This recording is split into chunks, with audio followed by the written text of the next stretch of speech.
Yeah, Majid, I'm always interested in people like you. I'm trying to get you in front of my camera and in front of my microphone to find out what is it that you guys came across that enabled you to do the things that you guys doing today. But let's start with a maybe with a short intro about yourself, and then we discover yeah, your path, your journey.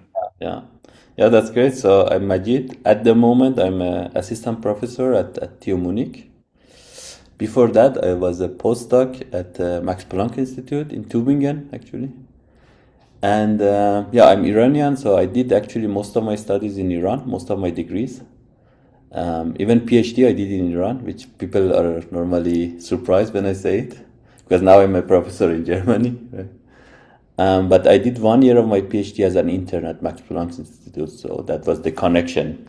And then I started my postdoc there, and then I stayed in Germany. So this is about my academic background. So yeah, I was born and grew up in Iran. Um, For me, this is always very exciting because I think people, I mean, at least me, and this is why I do the podcast, right?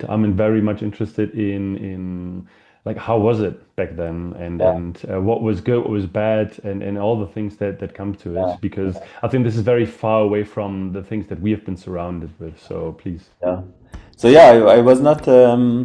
So I was not in a very, I would say, rich family. So I had my own struggles. So I come from actually from a big family. So I have four sisters and one brother, and I'm the youngest. And all of them are in Iran. I'm the only one. Actually, in the city that we were born, all of them are there.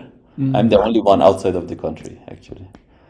Um, and yeah, so when I was a kid, I always loved to play soccer. That was the only thing I enjoyed. I didn't, yeah, I was not a tech person actually. I always loved the sport. That was my thing. I loved every kind of sport. Um, and yeah, but so I would say our we were below average, right, in terms of economy, let's say. So the people I would say who had the most impact on me actually were my sisters. So especially my oldest sister. So again, we were not in any private school. It was the most random school in the most random neighborhood in the most random city in Iran, right? So really, it's just. And then actually, she was. So we have an entrance exam in Iran. It's called concours. It's a French word actually, and it's super competitive. It's extremely competitive, right? And of course, everybody knows that privilege taps into it, right? So if you're privileged, if you go to good school, if normally you most people who get into it is that. But still, there are people who somehow randomly get in without being any of this, and my sister was one of them, right? And she got a very good, like rank, and that was the thing for me, the first sign that things you can do something. It's not that you can do nothing, right? There are opportunities for you, a bit of it. But to be honest, at the moment, I didn't think I could make it. I thought just I'm just very normal, right? Nothing special about me. I'm not super excited about the courses and everything. I'm only excited about soccer. I want to just play football. That's the only thing I care about. But at some point you become realistic and you see, okay, so this thing of course, you do not have so much future, but the other thing, maybe you have a future, right? Again, as I said, I was not particularly interested in any special, courses we had. But at some point when I was studying for this concours, I was alone, right? So I had books, I was reading every day, let's say 8 hours per day, you just study, and then, 1 year, and then you go for this 4 hour exam. And that defines your future, basically. That's how brutal it is, right? And and I didn't know, right? I had no idea, where I stand in this range, right? I was just doing stuff and reading stuff, but the thing that I would say I still see myself a bit particular, different from people, particularly is that I really like to understand things deeply. It's just, I don't know, it's inside me. I don't know why, or where it comes from. I have no idea. But so I would sit there and think about one mathematical problem for 5 hours, right? I didn't have any plan, right? I just was reading. I would say, okay, I need to finish this today. But at some point, I got stuck in one problem, and I was thinking about this for hours and hours, right? And at some point, I was also I always felt bad that that I do not have plans, and everybody else has a clear plan to go forward, right? But anyways, so this was mostly the situation there, and then I got a very good rank in this exam as well, which was very unexpected for me and also for other people around me at some, because nobody knew what was my level or how I was doing. So I think that was the entry point for me, that then I said, okay, I got a bit of confidence, I would say, that okay, at least I can do this thing, I'm good a bit at this thing, right? And then in the university, still I was not very interested so much in that. So I actually did also mechanical engineering. My bachelor was mechanical engineering. The courses were okay, but I was not very happy with the things. So my grades are really below average in my bachelor. And then again we had another entrance exam to go from bachelor to master. Right, and then again you read all the main courses, you study all the courses that you had in the bachelor, and then there's one exam that you go to the master. And at that time, I don't know, at some point randomly I got super interested in two things, because again I started to deeply think about them, right? And these two things, one was the dynamics, which is physics basically, physics of mechanics, and the other was control. So these two topics were so somehow, I don't know, I could visualize them in my mind, right? So my mind works really physically, not mathematically. I get no intuition from mathematics. I get only, so if I look at the equation, I try to simulate in my world how this equation evolved, right, over time. So this is how, or geometry, I need to really imagine them physically, in the physical world, what would happen, right, under this. That's why for me it was a bit difficult, the quantum and optic and so on, these physics were so difficult, but mechanics, right, the physics of rigid object, or I don't know, the Newtonian physics, I really could feel them, right? And these two were super interesting. So I got, so again, because I was super interested into them, I started to really go in deep into them, and I got good at them, right? These two, right? Everybody in the university who had a question on this would come and ask me, And then, okay, still I started my master. I didn't know what I want to do. And then when I started robotics course, I figured out, oh, exactly, this is the place that control and dynamics come together. And this is exactly what I want to do. So that was the point in the master, in the robotics course. I figured out, okay, this is exactly what I want to do. And from that time, which is 2011, I would say, I'm doing robotics basically. It's interesting that you say you haven't been a particularly good student, and I mean this is I have now recorded over 100 episodes, and some things that I see over and over again is as soon as people are catched by something that is sparking their curiosity and is opening one door, because if you ask questions, you open more doors than you close, right? And you go deeper and deeper into those rabbit holes, and you're Yeah, trying to find an answer.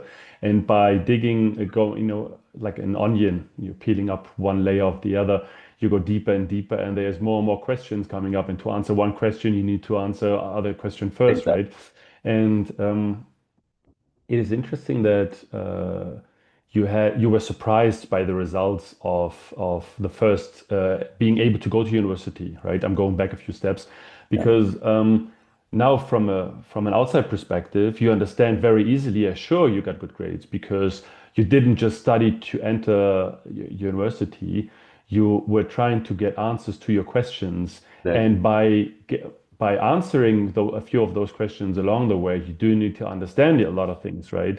So instead of learning to answer to give answers to an exam, and you're trying to unfold questions that are so interesting for you that you're digging deeper and deeper and deeper, and along the way you are basically learning all those things, right? And I think this is something that at least my school, and I think a lot of people would agree, um, school is doing a bad job.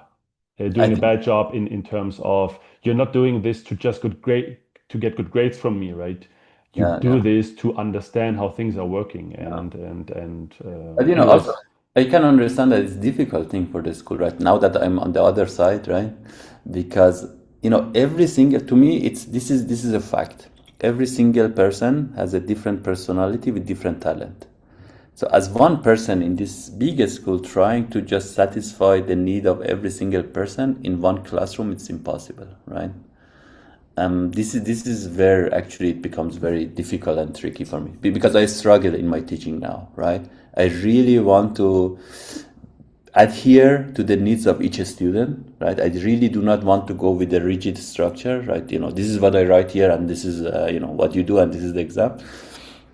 But I do not have a magic recipe, right? So I just go with my intuition, and I don't know if it's good or bad, right? But this is my goal, right? So for me, the goal of my teaching is not that I go just monotone with everybody with the same thing. I really want to adhere to the need of each student, because I really truly believe every single person has a special kind of talent. They need to only find it, right? Or interest. They only need to find it. And the problem is that most people are not in the right place that they should be. I can say that I'm lucky now. I'm in the right place that I should be, I think, or maybe there's other things that I don't know. But I really like what winning the I'm. World Cup, for example, as a Yeah, soccer for instance, player. I mean, maybe I would have been more happy, maybe not, I don't know. But when I was a kid, that was the only thing I wanted. Not, yeah. But anyway, Do you think AI, I mean, I don't want to go get too off topic, but yeah, do you think, because I have a very close person to me yeah, who's a yeah. teacher, we are arguing if AI would be helping us enabling this. It's like being the teacher being able to orchestra um, very individual learning paths for every single student and pupil that they have, right? So because you don't have the time and capacity to talk to each and every one individually, but do you think that maybe AI can be like having a lot of mini tutors in the classroom, and everyone is consuming and talking, and then having the teacher the the capability and finally the capability to help where students being stuck in their own learning path. Do you think that could be something where we can use AI in the not too far future? I don't know. It's a very difficult question for me. I don't know because I see the good thing and bad thing about this. Of course, you can specialize to the need of each person. But is this the society we want into the future? That people do not talk to each other, they don't know how to talk to each other. This is very important issue, right? True. If we are talking about what is the impact of this thing in the future of our society, that's what we care about. So learning is one thing, right? The other thing is to learn how to live in a society, and classes somehow have this spirit, right? So you come together as a spirit, as a spiritual thing or whatever. Sit in the class. I'm not saying it's the best way, right? But I'm saying that it has something good in it as well. You are in presence, right? You talk to each other. Hopefully, you interact, which would be super good if you do it with human, right? Because at the end of the day, you don't want to live in an AI in your bubble, right? At the end of the day, we are living in a society. The downside I see for that, which could be very useful in terms of learning, I agree. The downside could be that we would have a very fractured society. I don't know if it's a good idea, to be honest. Yeah. So there should be a combination for sure. People. So I already see that our style of teaching is outdated. But I've been thinking deeply about this. Should we forego the whole teaching in presence, right? So what I would say, students don't want to come to class. Maybe it's fine, right? Maybe I should be more soft and say, okay, so these are the videos of my lecture. These are the material I can offer you. You go and read, do the self-study. I have the office hours. If you want to discuss, I'm here. Come to talk to me. And then you have an exam at the end, right? So this would be an alternative. But then when I talk to my colleague and I'm thinking more and more deeply, really you are minimizing the interaction, And actually, I don't know, it seems to me that the youngs, actually, they don't want anymore to interact with other people, right? It seems that they prefer to be by their own, which maybe it's a good thing. I don't know, right? Maybe it's bad or good. I have no idea. But it's clear to me it has an impact on our society. So that's the thing that worries me about the whole AI for teaching thing, right? So because you become independent from the society, you just have your own tutor. You do not need to talk to anybody. You can learn whatever you want. This is totally true. Even without AI, go to YouTube. It's enough material, really. If whatever interests you, go deeper and deeper. You find enough material to learn so much on that. These are great, right? But I just think we are missing something else here if we go that path, basically. Yeah, I do agree, especially as I see myself, working and living in that bubble. The interaction outside of the world is going less and less, and yeah, I am able to observe this as well. But like I said, I don't want to go too far away. We're here but I mean, these are your thoughts as well. Yeah, thank you. So going from one level at university to the next one, maybe if you don't mind, because Yeah. this is so interesting for me.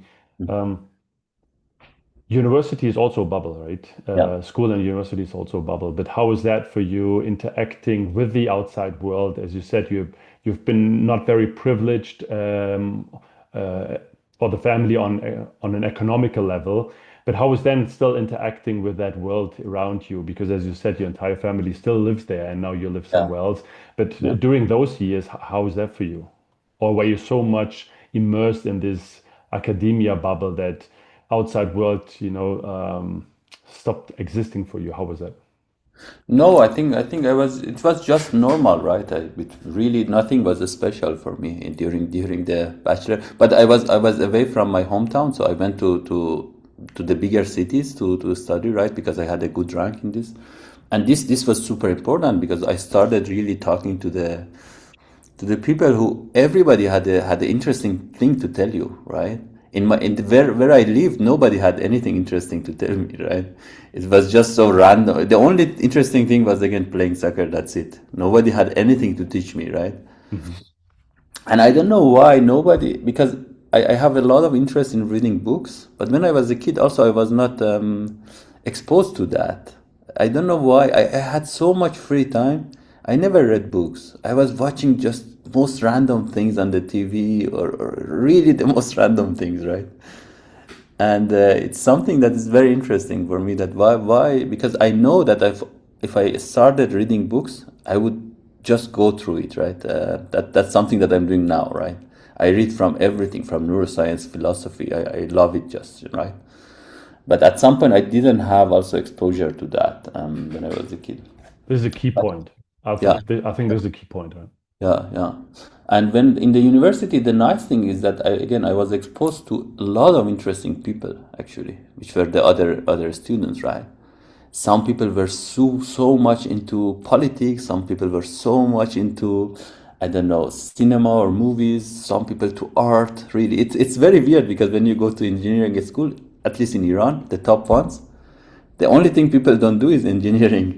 They are so talented, let's say, in art. They are so talented in sport. They go to engineering because that's what society pushes you to do. They are not in the place that they should be, actually, most of them. But it's interesting because now you get a mix of super talented people with a lot of diversity of expertise, right?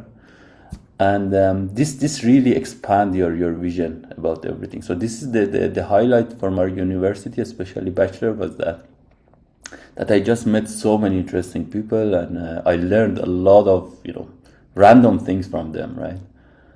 And this was the interesting thing.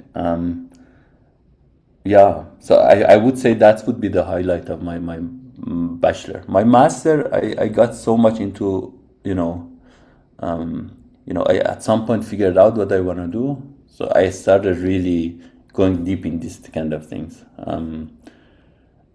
And then actually I wanted to do a PhD abroad. But at some point, so there was another entrance exam from from master to PhD, And I don't know, I just randomly attended that exam without preparing, right? And at some point now, all the deep thinking that I did during bachelor and master paid off, because I got a very good rank without touching any, I just went to the exam without doing anything in any preparation, basically. And again, I got a very good rank because again, it was all the things that I really deeply thought about it in my bachelor and master. And at some point, I said, okay, should I? And this is another bottleneck we have in Iran, that we have mandatory military services, which means that if I wouldn't go for PhD, and if I applied for the PhD abroad and I wouldn't get it, then I had to go to the military service, and I didn't want to do it, right? So How long that is was the the military reason. service? 2 years actually. That's why I started the PhD there. So I gave up I said, okay, maybe during my PhD I really wanted to only try it, right? I was not thinking of going abroad and staying. I really wanted to try to see how it looks like to do research in a world-class university or lab. That was my main motivation. And yeah, I started my PhD, and this something also nice happened during my PhD is that as soon as I started my PhD, so I did my master's on humanoid robots actually. My thesis was on humanoid robots, 2012. And as soon as I started my PhD, so there was a national project started on humanoid robotics in Iran. This is a very random thing, right? And somebody contacted me saying that, I know you do humanoid and so on, and we are really gathering people from different universities to collaborate on this project. And I said, excellent, this is exactly, that works well for me. And I started in that project, which was so rewarding and nice. And I learned so much about humanoid because we built a full-size humanoid from scratch, right? Some random PhD students with few engineers. Do you have still pictures or videos from that time? Yeah. I have a lot of videos, and it's online. Actually, IEEE Spectrum featured us when we unveiled the robot, because it was a national project.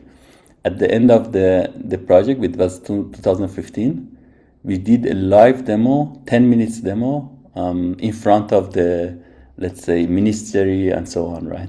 And it was just so stressful because before this live demo, only 50% of the time the demo worked. And it was just so stressful, but it worked, right?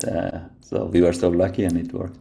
And during that project, actually, I learned again a lot about hardware, because I really digged into hardware, right? So that part, I really learned about hardware, and still the type of research we were doing, I think it was not really advanced because we were not well connected, right? So we were just reading things, thinking with ourselves. We didn't have any connection with any, the state-of-the-art conferences or something. Was We that didn't know. intentionally? No, we didn't know, right? We didn't have really a proper guide, right? Nobody knew this was a new thing, right? And I was just watching videos, reading papers, seeing what's happening in the world. And actually, at the moment, Boston Dynamics was not still very, very famous for humanoids. It was really Asimo from Honda that always impressed me, right? Everybody was talking about that at that time, right? And I always was thinking, okay, how do they do that, right? They are human being, and we are human being, and we are so far from them, the thing they do and the thing we do. But now I understand, actually, in terms of theory and so on, there was no gap, actually. So we were doing the same thing. The fact that they had access to much better technology and engineers was the difference, right? So this is the difference between doing something like humanoid in a like Honda, which has access to the state of the art, engineers and technology, and we, some random PhD students in the academic level, right? Not knowing how to do proper engineering and not having experience. But still, I'm proud of that project, actually, because now at the moment I was so embarrassed, because I was saying, oh, we are far from what people did, let's say, in Honda 5 years ago at the moment. But now I'm very proud of that, actually, because given what we had, I think we did an excellent job, right? We built a full humanoid, and it could do all kind of stuff, right? It could do locomotion, manipulation, imitation, all kind of stuff. There are a lot of videos. I can send it to you maybe later of that. Do you think that this, I mean, not only the time of the different kind of labs being connected with each other and exchanging ideas? I mean, there's a lot of, for example, student initiatives. I also support Ezra is a big topic, right? You said Tübingen, Alice is just around the corner. Yeah, So, um, and this is first thing, and now the hype is here, right? Because I mean, yeah, 2012 is very early on. There was no hype, so that means no one is really hunting and trying to get those students and funding, right? Because these yeah. days technologies companies are all over the place and they say, take tokens, take software, take hardware, whatever you need, right? Would like to support you without any self-interest. And so, yeah, I think time is a huge difference. There's a huge difference in time here, right? Where Actually, there was a hype there, not in the global, in the general public, in a very small community we were, because exactly at that time it was the DARPA Robotics Challenge, right? yeah, Which happened in 2015 was the final round, and then everybody saw how bad humanoids are, nothing works, and so on, right? mm, Because you would see what Honda is showing, which was super amazing, right? And then it said, okay, there is this competition, everybody can do right, participate, and best universities from the world, and everybody was there, and we saw that nobody could do any interesting thing. And at that point was the point that actually I said, oh, okay, we are not that bad, I mean, we did something at least. Um, so there was a hype, but not in the public, but inside no really mainstream very hype. small bubble of academics, right? Mm. And the other thing about not being connected, the problem is that we didn't have money funding to attend conferences. That was the main issue, because if you go to the best conference, so I was last week in RSS in Sydney, right, which to me is one of the most interesting conferences in robotics. You go there and you really see what's the current flow of research. So what's happening in the world? We didn't have it at the moment, right? Just reading papers, there are a lot of papers all over the place. You cannot get your head, you cannot really understand what's going on unless you go to the top conference of your field and see what people are talking about, and then you say, oh, this is what's happening at the moment. And we didn't have that data point at the moment. Now, in retrospect, I'm saying that how important the conferences are actually. Hmm. Interesting point. Because I mean, when I'm talking to startups these days, also bigger companies, the question is, should we go to these kind of conferences? Is it worth going? What are we trying to get out of that, right? And you said that, for example, R&D is super important, and you see the right people talking, hopefully, about the right things. So might not be the best sales approaches or places where you can do business. But if you would like to stay up to, yeah, just stay up to date and see what people are really working on. I think it's a good point. Yeah, Coming back to the journey.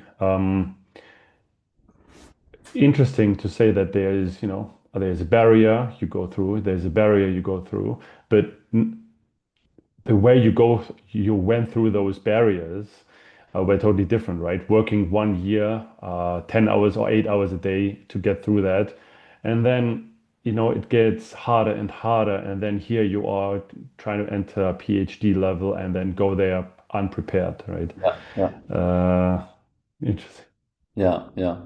Yeah, I think I would say, because my grades in the university were never good.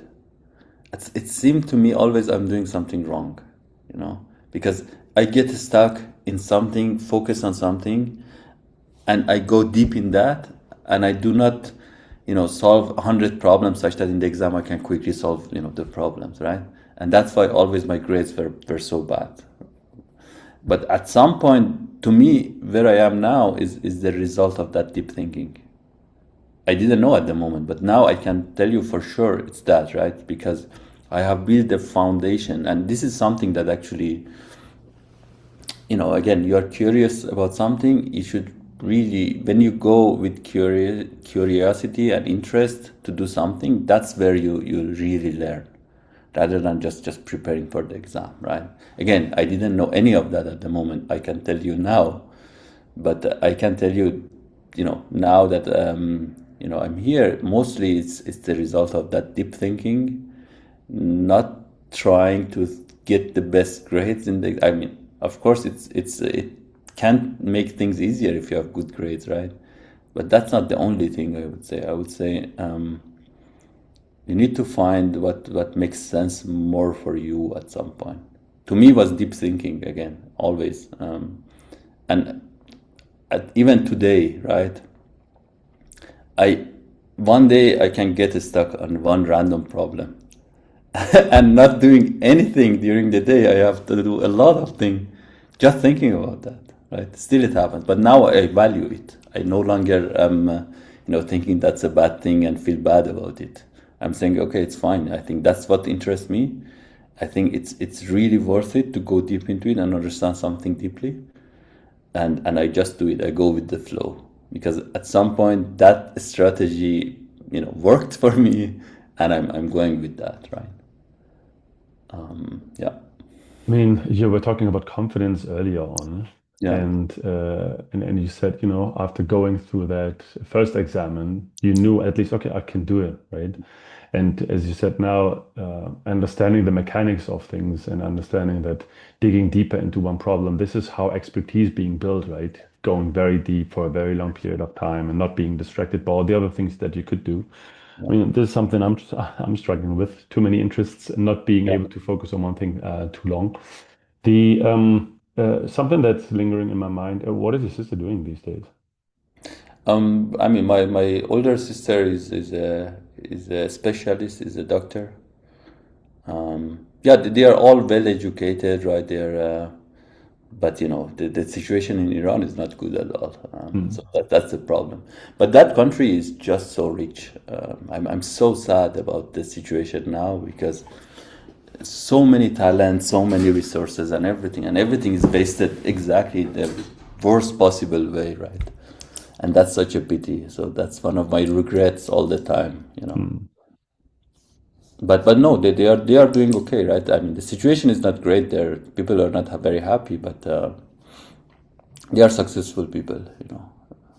I'm happy that I mean, having access to education and being educated, right? Exactly. That's really important, right? So this is something. So I complain a lot about the whole system and everything there, but having access to the education was the only way for me to be here today, right? And I think, again, the quality of education in Iran is quite actually good, especially in the bachelor degree, for instance. I mean, okay, when you go to research, it's not great, because at some point, people, that there you need to get connected with the world, and there should be money for research, which doesn't exist there.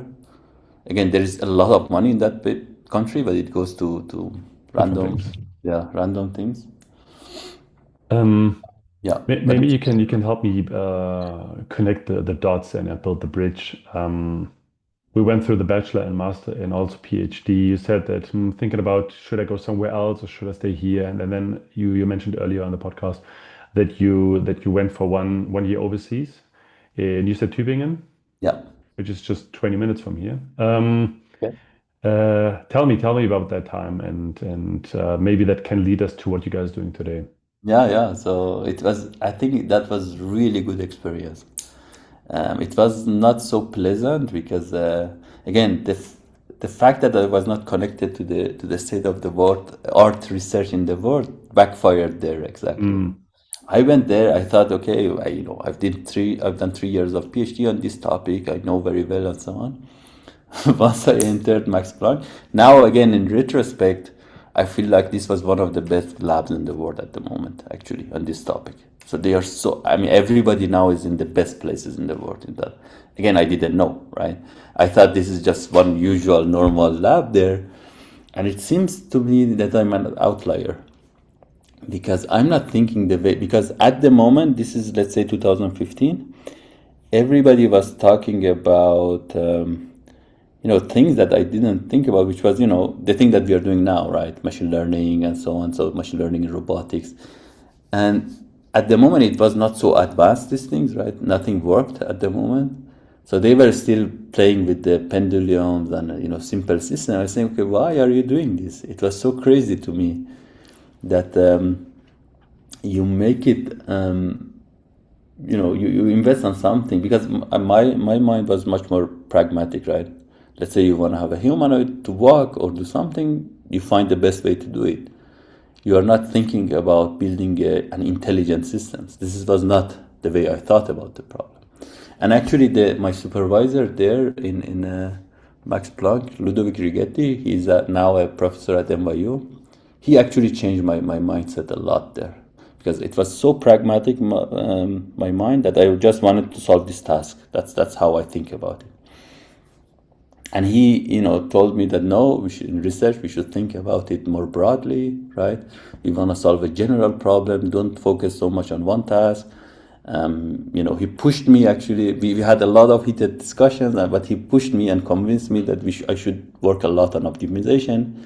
And now exactly all the things that I'm doing is optimization. To me, everything is optimization. Machine learning is optimization, right? And that was really influential for me. Again, it was not very pleasant, because I had to learn so much, new thing, and it was so intense, right? But that also is something that was very important in my career, that 1 year. And getting, again, exposed to the best researchers in the world. Again, all of them are now the professors in the best universities in the world, or in Google DeepMind or somewhere, right? So everybody is somewhere in really good place. And getting exposed to these people was also very, influential for me, for my career. So that 1 year was very important in my career. And it was so difficult for me to just change your mind so much, stretch it so much, right, in 1 year. I went through a lot of stress, because I had to learn a lot and so on. But again, it paid off. I mean, you needed to do this change at some point. So at some point, I learned over my career that research is, if you want to stay in academia, it's all about that. Every few years, you need to reinvent yourself. Otherwise, you get just outdated.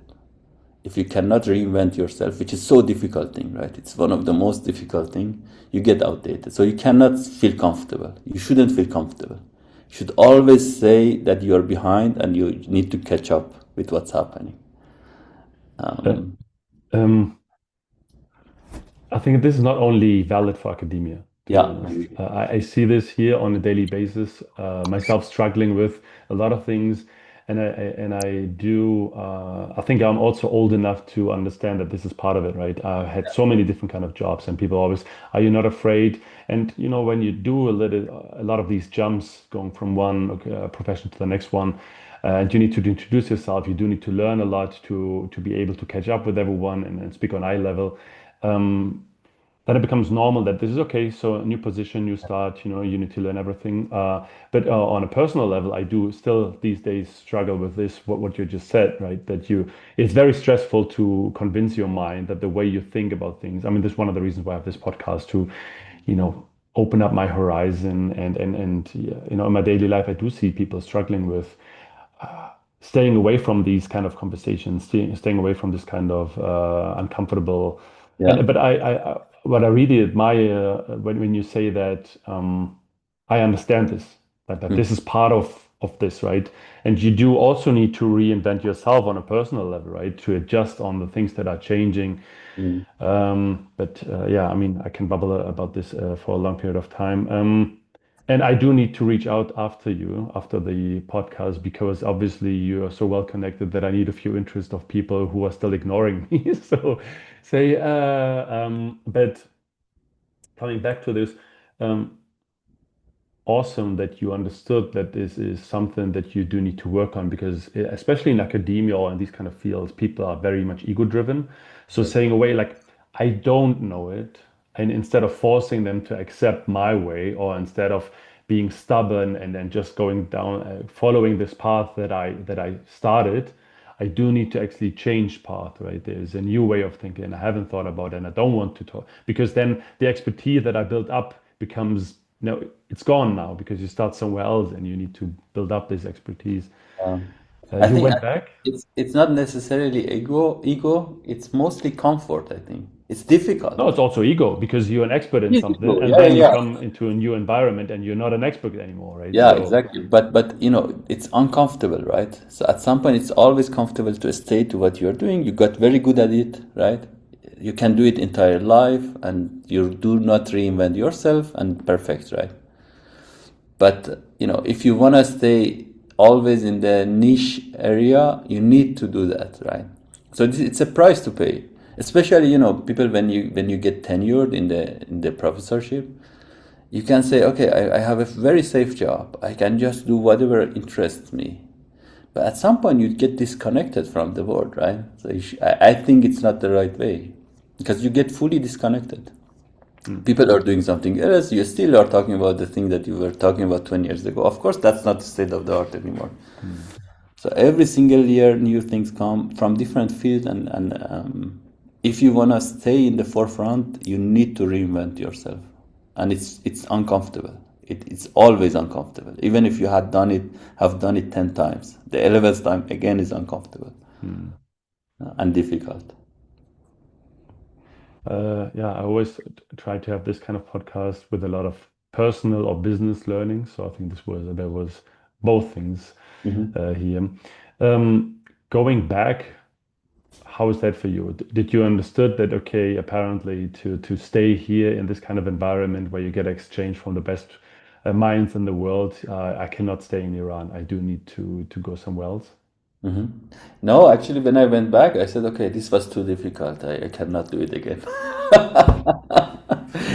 And then the time passed, and I figured out, okay, to be honest, I was not so. I went there, finished my PhD, and I really didn't know.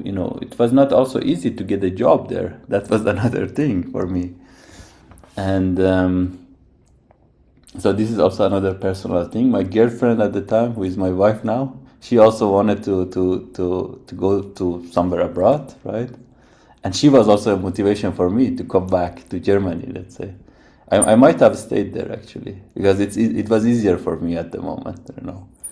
But at some point, she pushed me a bit that no, we should go, we should see, what we can do and so on.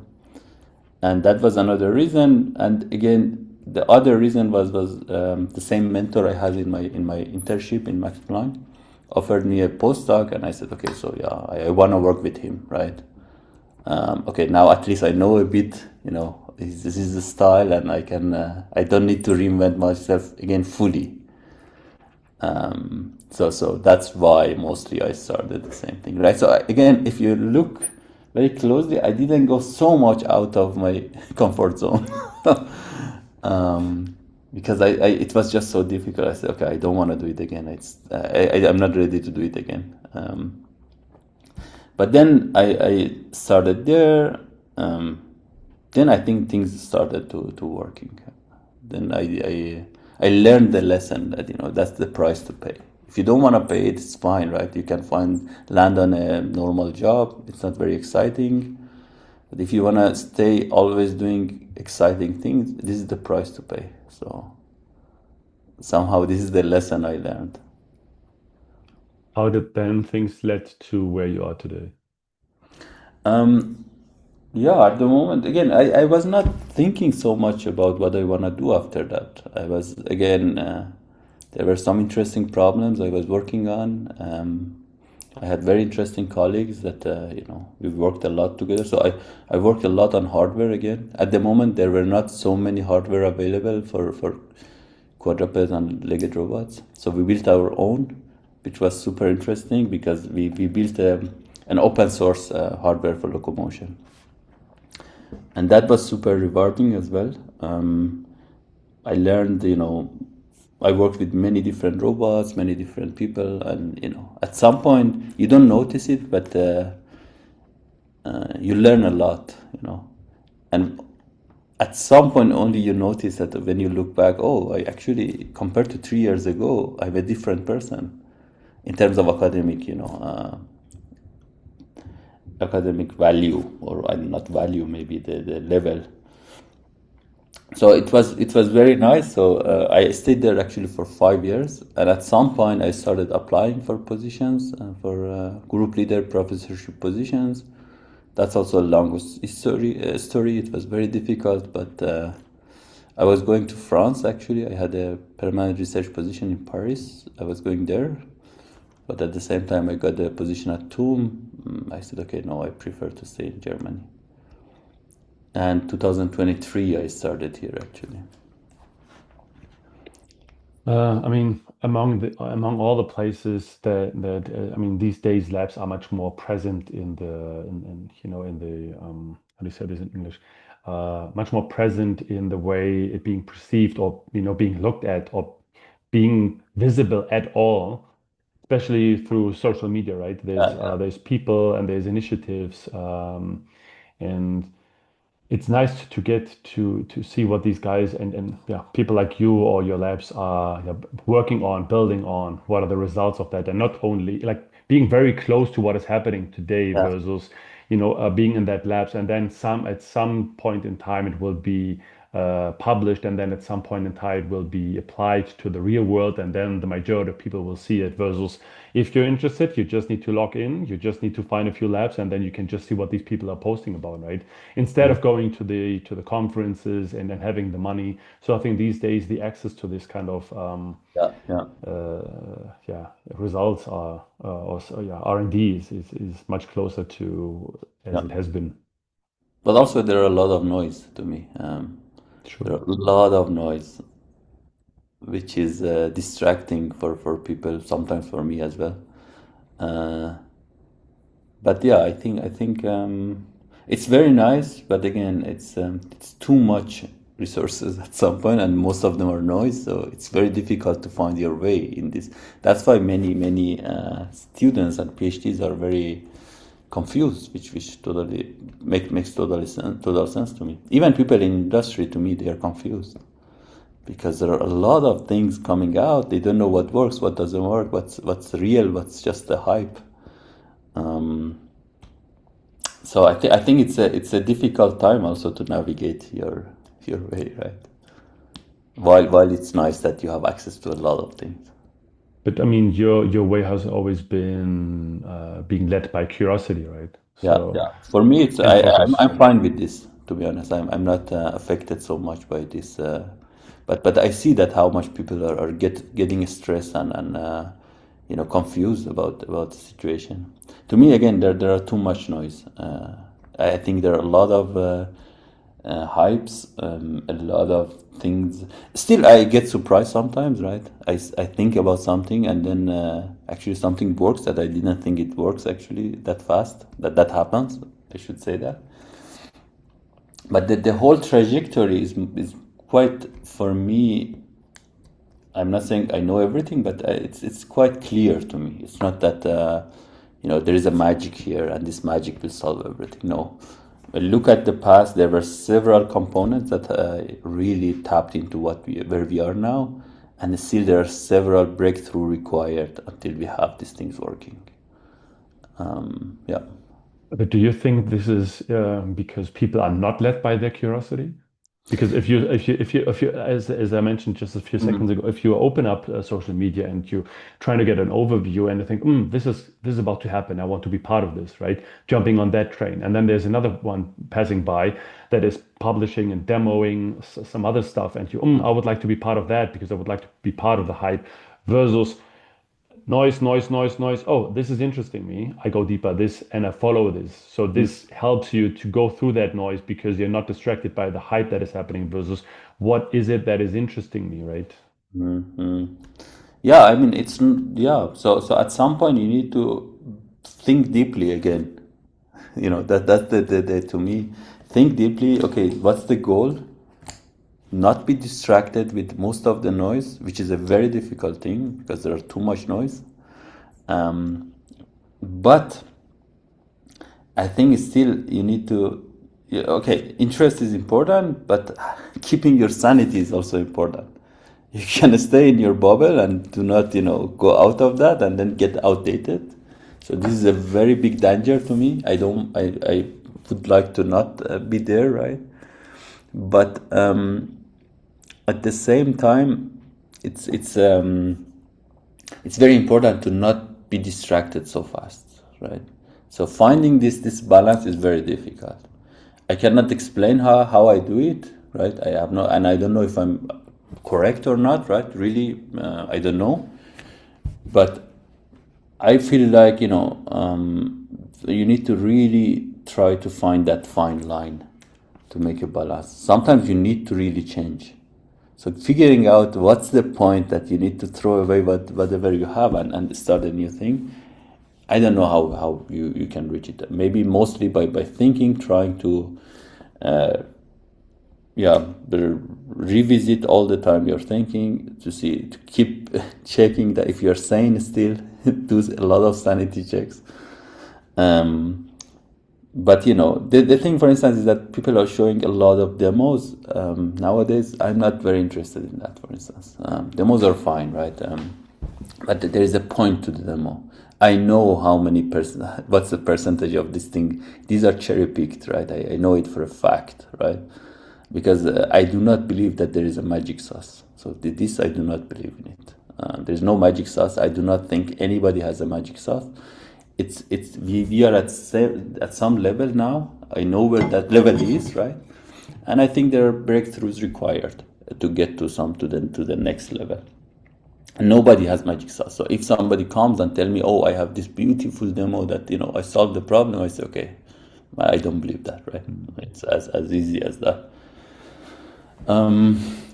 So yeah, I don't know. I lost track of what I was saying, but in general, I think it's very difficult to find the fine line between focusing, right, and somehow you need to just do a tangent. Really, just do not get stuck. I don't know how I do it, and I don't know if there is a right way to do it, but I think everybody can try to find it, basically. So maybe you can tell us what you do and how you do things in your lab, and yeah, maybe you can tell us a bit about the lab. What's the purpose of it? How do you navigate it through the noise? Please. Yeah. So for me, it has been always humanoid, right? When I started my master. Why? It just was random. I just randomly selected this. I was looking for things, right? Randomly selected humanoid, but as I thought about it more and more, it made more and more sense to me. Okay. At the moment, it didn't make sense to anybody. Everybody was saying, why do we need humanoid? It's still people are saying, but it's much less, right? To me, it's a very easy argument. It's not difficult, right? Of course, if you want to do so, for me, is about having general purpose robot. General purpose, you need to pay a price, which means that you will not be best in any special task. If you want to be the best in any special task, build a special purpose robot.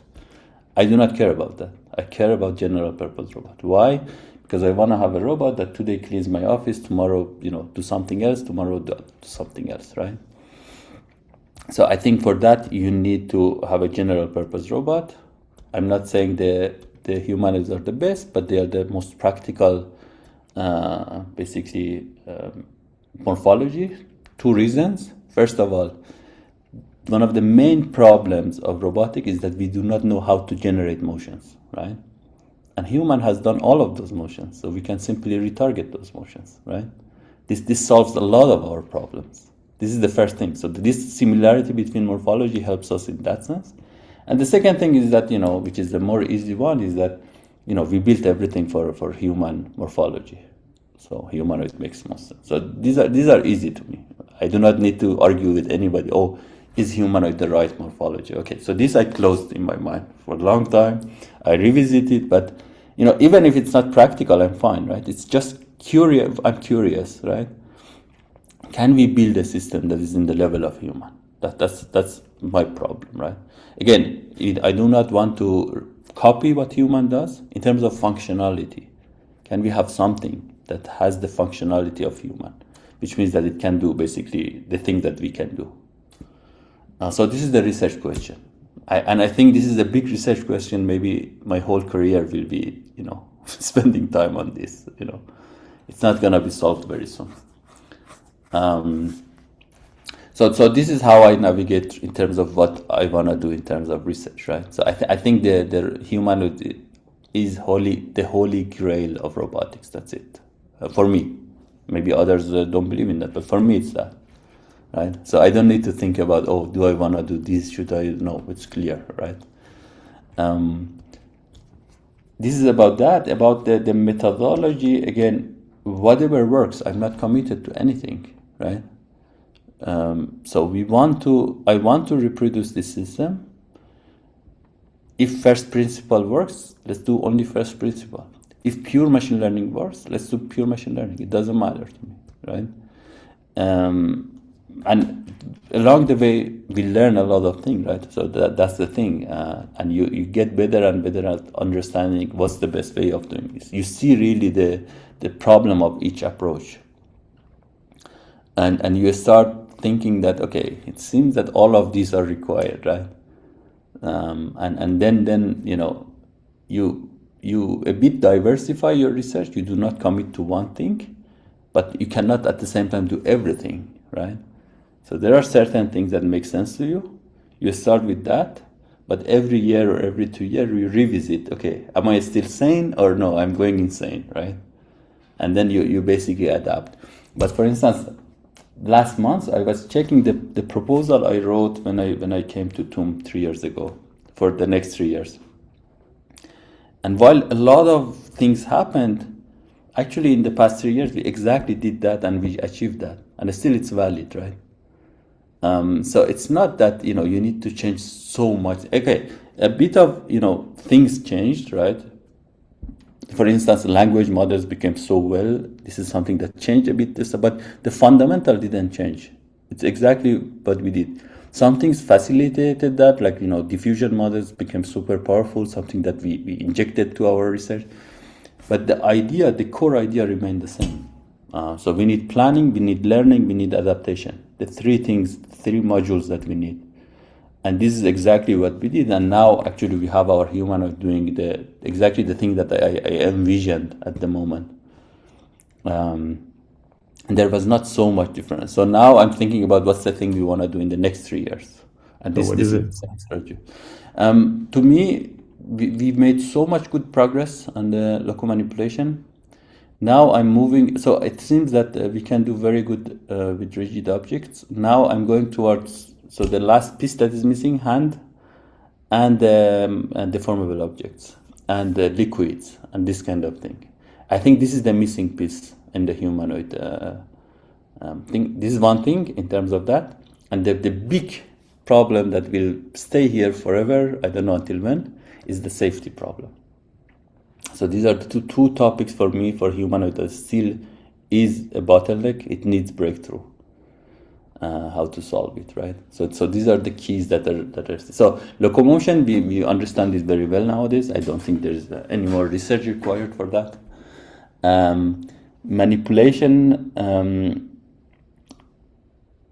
again, the hand part still is the difficult, and fine manipulation is still difficult. So it was both technological problem in the sense that we didn't have a good hardware for hand. This actually, surprisingly, I think this year I'm getting to the point that say the hardware is there. I've seen many good hands this year that they are exactly what I always wanted. Right? So now I'm exactly at the point that I want to switch fully to the hand and work on the hands, because to me hardware is finally there after 40 years of research on hands. So hardware for humanoid got there 5 years ago, right? The whole body. For quadrupeds got there 10 years ago, right? Now, and the only missing piece for humanoid was the hand, and I think this year I'm getting convinced that the hardware is there.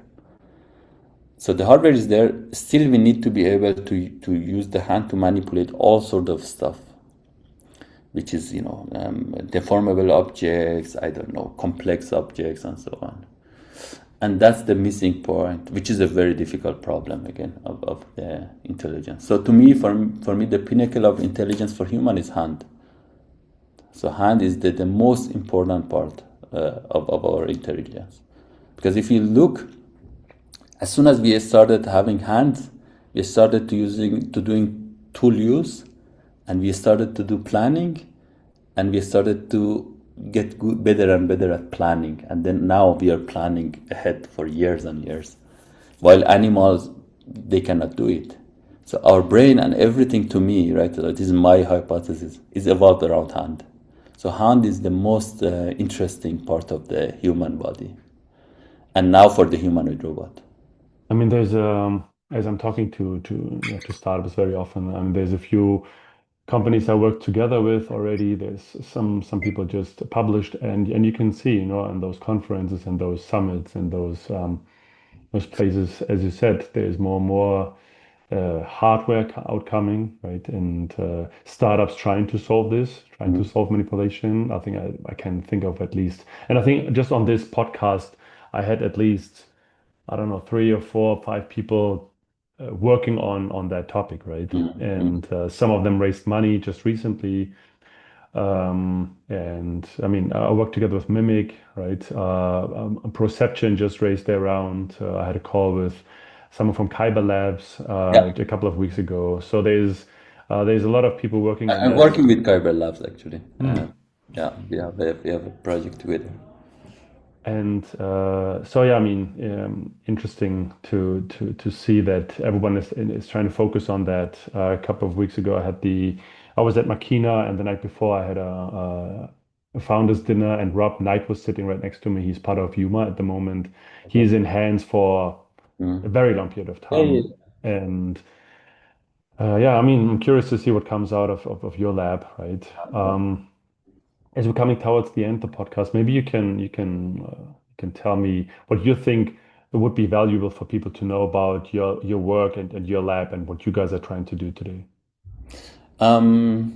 yeah. So I think one thing that I'm very proud of for this year work that we have been doing is we have solved some very complex planning problems, right? So planning is something that still is very difficult in robotics, in the sense that you do not do retargeting from human to humanoid, but really you have a new situation, you reason how to solve the task, right? And this is the thing that we made a lot of progress this year, and I'm very happy about that. So that's the planning part. And the thing that surprisingly also helps, so we have a physics-based planning algorithm, right?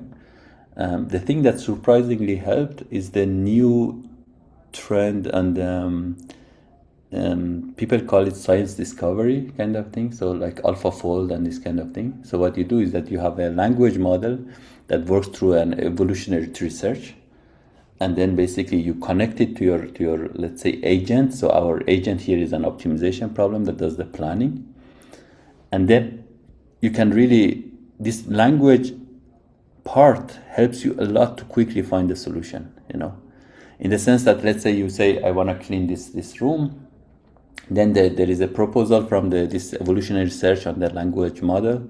It says, okay, so first grasp this, then put it there, then do this, then do that, right?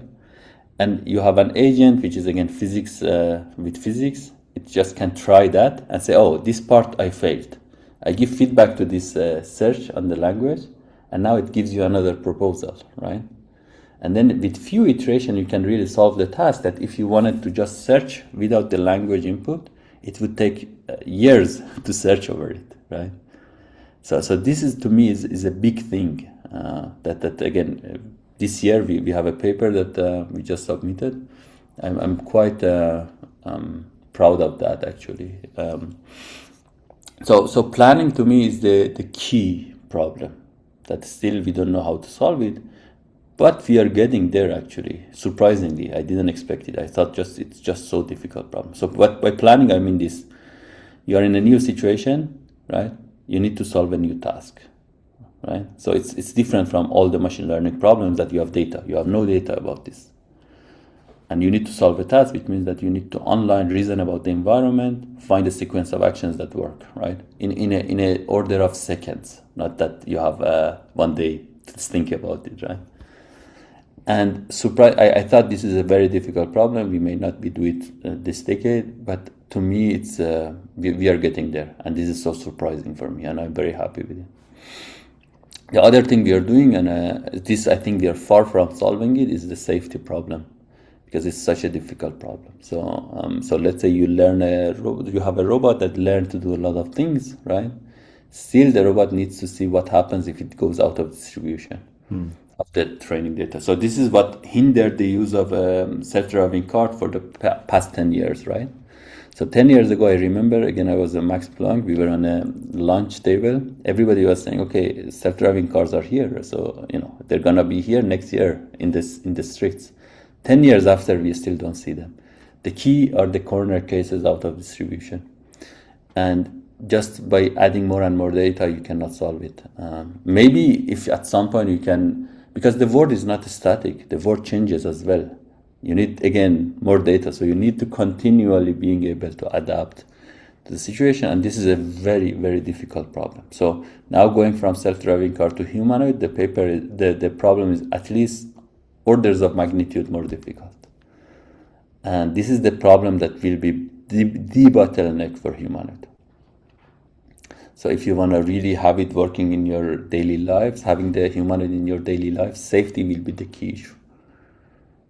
Because let's say the robot wants to clean the house, right? It grabs this glass of wine, and then at some point this falls down. Then this breaks the whole glass. You're absolutely in an out of distribution setting, which means that you need to reason from scratch. So what should I do now, right? And most probably this is not in your distribution of the data. So no way you can use it. So now you need to again reason, plan on the fly, and adapt all the time. So first of all, you need to make sure this doesn't happen, right? This is the safety problem, especially if it's a critical problem. Okay, maybe breaking something is not so much of a problem. But now if it works in a human environment, or we are talking about helping elderly people, things can go wrong. And you cannot afford having this robot doing some harm to human, right? So these are difficult problems. I think these are we need still years and years of research to get to understand how we can have the safety, on the robot. I mean, good to hear a voice who is really up to date, as you said, hopefully, in what's happening in that space, versus the hype of deployments that we see online, and that the robots will be in our homes very, very soonish, right? I had a debate in RSS last week on Friday, actually, about this. There are still, even people in academia, they say we should send a robot to the houses and just collect more data. I said, no way. It's not, for me, it's a no-go. You cannot afford really putting harm to people to get robotics better. No way to me. I'm not 100% sure, so I'm pushing this out here, but aren't you working together with some gyms where you're trying to do this in a more, let's say, confined and more restricted That makes sense. environment? Yeah, yesterday over lunch I was talking to my students, and one of them was telling, for instance, we can have a robot locked in a room, and we throw our dishes and the clothes there, and it can clean them. That's perfect, right? So if something goes wrong, nothing bad happens. Okay, it may put things on fire, which is bad, right? But that's it, right? Still, it cannot do some harm to a kid or something. So this, in a very confined, controlled setting, I think that's a very good idea. I don't think still we are in that level, but fine, right? You can put it there and see what happens. Maybe something surprising come out of it. But not in a human environment. I don't think at all it's a good idea.